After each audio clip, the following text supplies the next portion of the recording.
Hello students, welcome to our channel chemistry fever. आज बात करने वाले हैं 10th क्लास के केमिस्ट्री के बड़े ही इंपॉर्टेंट चैप्टर को लेकर।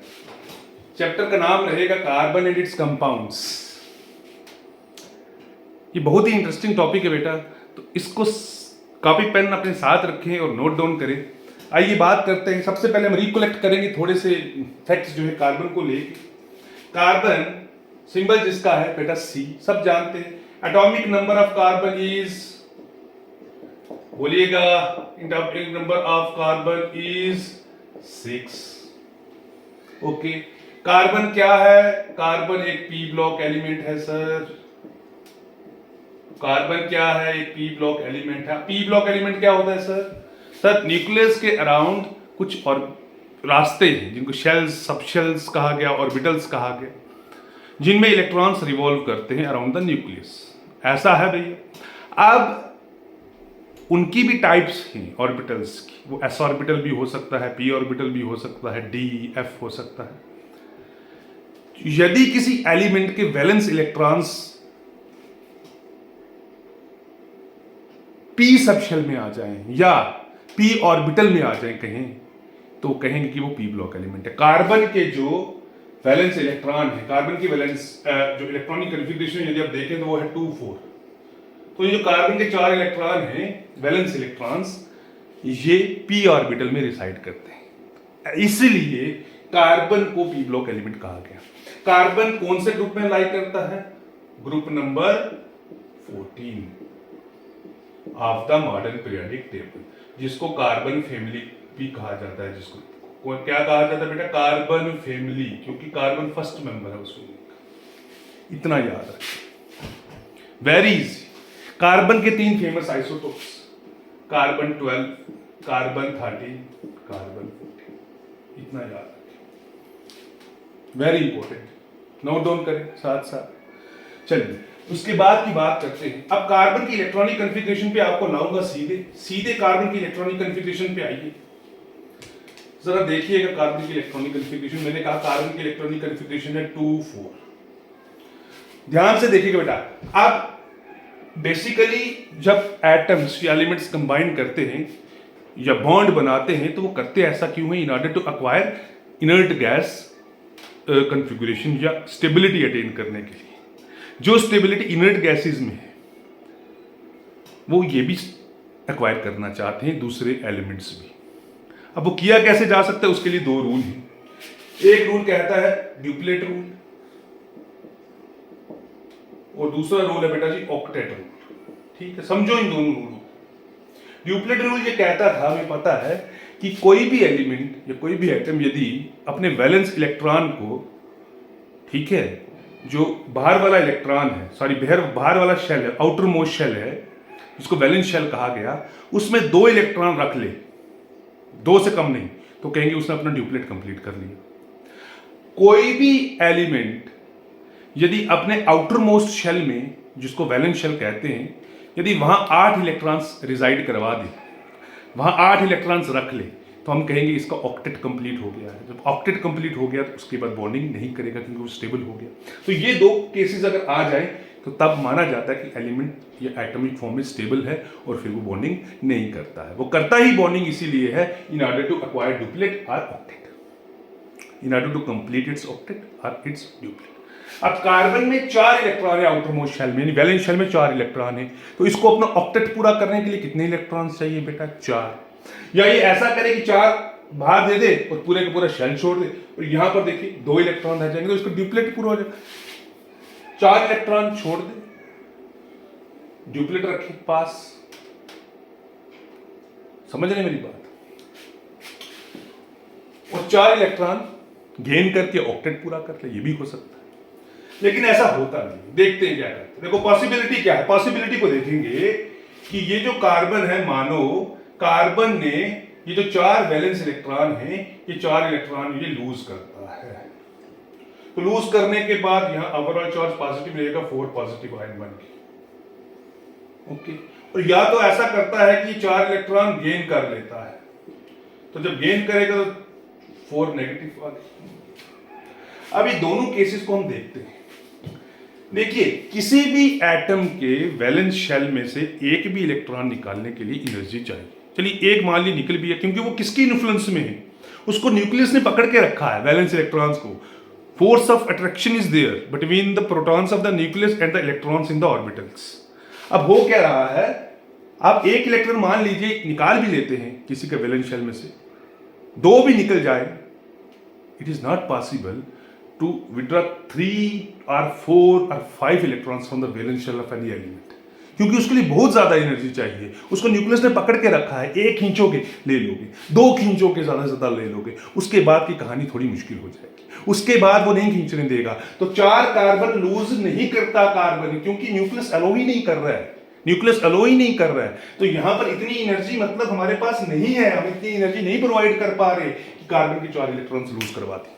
सिंपल सी बात, इसको समझिएगा, बड़ा इंटरेस्टिंग है। 4 इलेक्ट्रॉन अरे लूज नहीं कर सकता, मानो भैया तुम्हें कोई कुछ दे रहा है, गेन तो कर सकते हो, ले तो सकते हो। बिस्कुट किसी को दे नहीं सकते, खाने की चीज किसी को दे नहीं सकते, ले तो सकते हो। लेकिन कार्बन यहां लेगा भी, कार्बन नहीं लेगा 4 इलेक्ट्रॉन्स। क्यों नहीं ले पाता, देखिए कार्बन में यदि 4 इलेक्ट्रॉन्स आ गए तो C4 नेगेटिव आयन बन जाएगी, टोटल प्रोटॉन्स 6 रहेंगे, इलेक्ट्रॉन्स 10 होंगे। So it is very difficult for these 6 protons to hold the total of 10 electrons. बहुत मुश्किल हो जाएगा, कैसे पकड़ के रखें 6 इलेक्ट्रॉन 10 इलेक्ट्रॉन्स को पकड़ के रखें, ये भी प्रैक्टिकली पॉसिबल ना था, एक्सपेरिमेंटली पॉसिबल नहीं था। ऐसा देखा गया कि नहीं हो पा रही थी ये दोनों प्रोसेसेस। तो कार्बन ने किया क्या है, कार्बन ने कहा सर मैं यहां कंप्लीट ट्रांसफरेंस नहीं करूंगा, मतलब कार्बन अपने इलेक्ट्रॉन्स किसी को नहीं दे रहा, मतलब कंप्लीट ट्रांसफर नहीं कर रहा, ना ही किसी से ले रहा है कंप्लीट तौर पे। ये कह रहा है मैं म्यूचुअल बॉन्डिंग करूंगा, मतलब मैं म्यूचुअल शेयर करूंगा। अपने मेरे 4 को यूज कर ले, अपना डिप्लेट या ऑक्टेट पूरा कर ले, और या अपने 4 मुझे दे दे और ऑक्टेट कंप्लीट कर लूं, मैं अपना ऑक्टेट कंप्लीट कर लूं। ये कार्बन कह रहा है, मैं नहीं कह रहा हूं। कार्बन कहता है कि मेरे बैलेंस इलेक्ट्रॉन्स जो हैं 4 वो कोई यूज कर ले और मैं किसी के यूज कर लूं, मतलब मैं इसके वो मेरे, तो म्यूचुअल शेयरिंग होगी। तो ऐसा कार्बन करता है। एग्जांपल के तौर पे समझते हैं, देखिए आपने पढ़ा था आयनिक कंपाउंड्स में कंप्लीट ट्रांसफर हुआ था। सोडियम क्लोरीन देखा था आपने, सोडियम ने 1 इलेक्ट्रॉन लूज कर दिया था, क्लोरीन ने 1 इलेक्ट्रॉन गेन कर दिया था। सोडियम की वैलेंसी 1 थी, क्लोरीन की वैलेंसी 1 थी, तो बड़ी आसानी से उसने 1 लूज कर दिया, इसने गेन कर दिया, तो सोडियम का ऑक्टेट पूरा हो गया 2 8, और क्लोरीन जो था उसने भी अपना ऑक्टेट पूरा कर लिया 2 8 8 70, क्लोरीन का एटॉमिक नंबर है। तो मेरा कहने का ये मतलब है, अब देखिएगा वो आयनिक कंपाउंड्स में था, बट आयनिक कंपाउंड्स जो हैं वहां पर आयनिक बॉन्ड बनता है जहां कंप्लीट ट्रांसफरेंस होता है इलेक्ट्रॉन का। यहां ऐसा नहीं होगा। देखो कार्बन क्या करता है, मानो ये कार्बन है, यहां हाइड्रोजन, यहां हाइड्रोजन, यहां हाइड्रोजन, यहां हाइड्रोजन, ओके।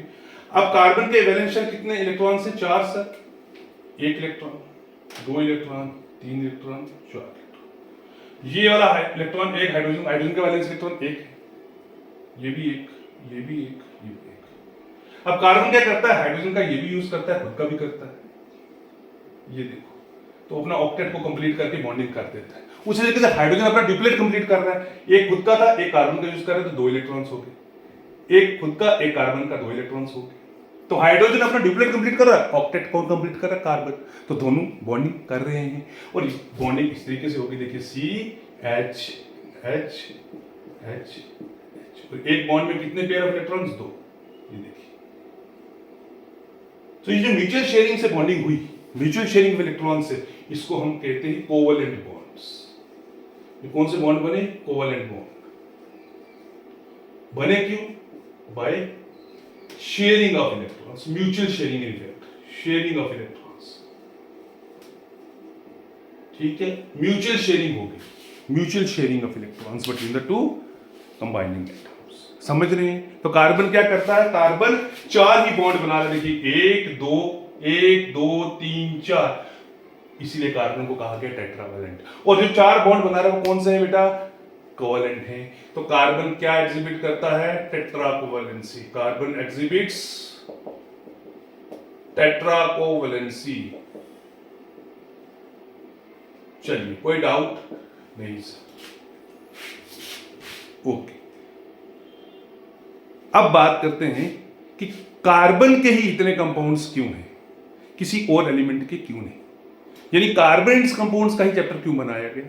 बिकॉज बेटा कार्बन की एक बड़ी खास प्रॉपर्टी है, याद रखना, उसको नोट डाउन कर लो। उस प्रॉपर्टी का नाम है कैटिनेशन।